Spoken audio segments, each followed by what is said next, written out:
last time we were together, I explained what facility stewardship is. So now I want to kind of explain why it's important. And in order to explain why it's important, we're going to look at three different components of facility stewardship.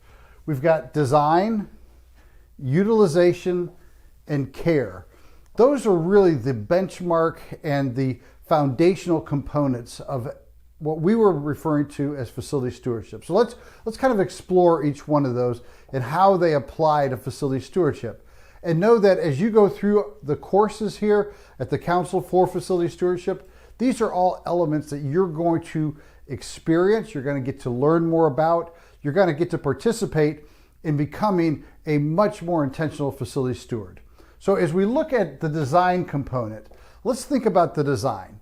So the design starts with master planning and how do you best utilize a facility. And you may be saying, well, Tim, we already have a facility, so we don't need a master plan. Well, I would suggest that a master plan doesn't have to be just for the property or the best utilization of all the land that you have.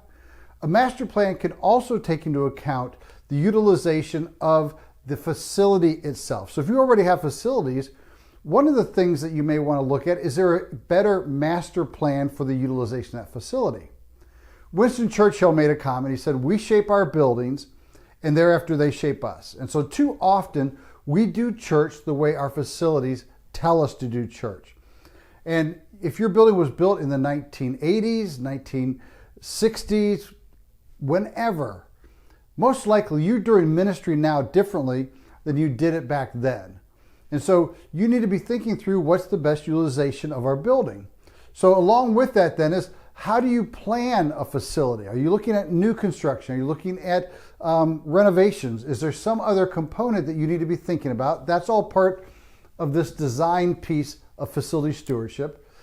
The third thing, and this will be a very important course that we'll be teaching later on, is what is the role of the facility steward, i.e. facility manager, in a construction or a renovation project.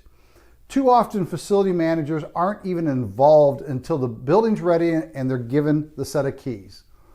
We're going to teach you why it's important that your facility manager, as a facility steward, is involved early on to help give input as to why a 40-foot chandelier with no way of changing the light bulbs is not a great idea. So we're going to look at some of those. The second aspect, of the facility stewardship components is this utilization piece. So how do you plan to use your facility? How do you plan events? What's the processes for planning events? Do you have a facility use policy? If someone wants to use your facility from inside the church, are there policies? If they want to use your facility and they're not part of your church, do you have a set of policies? Are you going to use kind of rental as well? Are you going to be charging rent? And if so, how much rent? How do you know you're covering your costs in this? And this is a area that I find most churches underestimate what it costs them to operate their building. And so in most cases, they're undercharging for the rental of the facility. We're also going to look at proper insurance for your building based on how you utilize the building.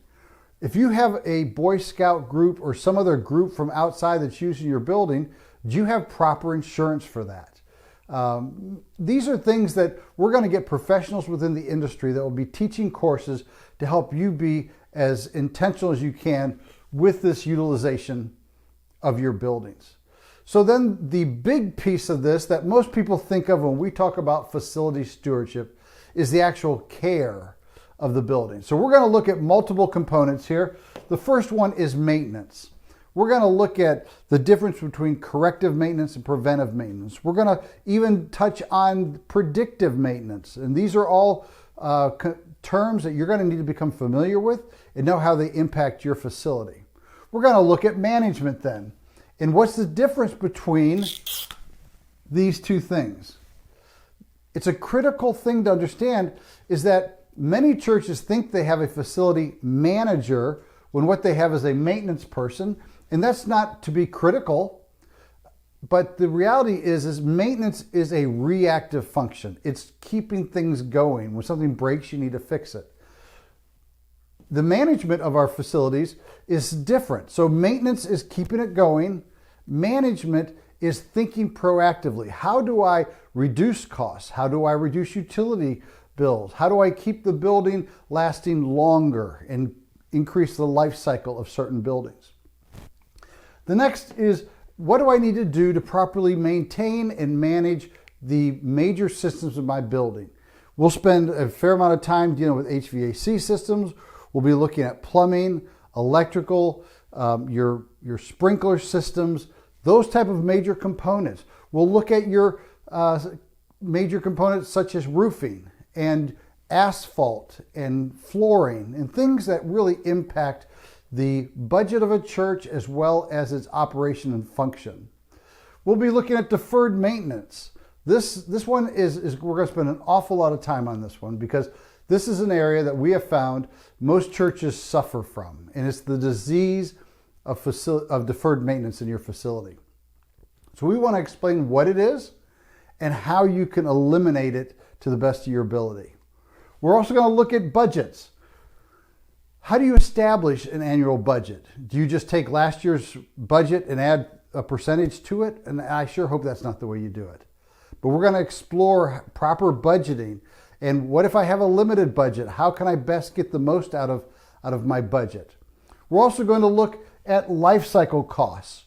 We're going to look at how much money do you need set aside for the future? We're going to explore why you should consider your capital reserve and your life cycle plan almost the same as you would your own personal retirement plan. We're also going to look at personnel. We're going to look at what does it mean to hire people to work on your staff? What requirements should you have? What kind of job descriptions are necessary?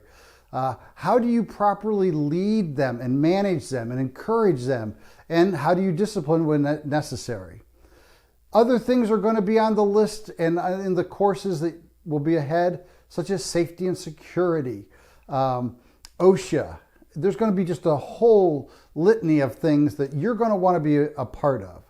So as you're starting to explore the courses available through the Council for Facility Stewardship, I just encourage you to find the areas that you think are going to be the most helpful to you, and let's really focus in and let's learn together as we become the best facility stewards possible.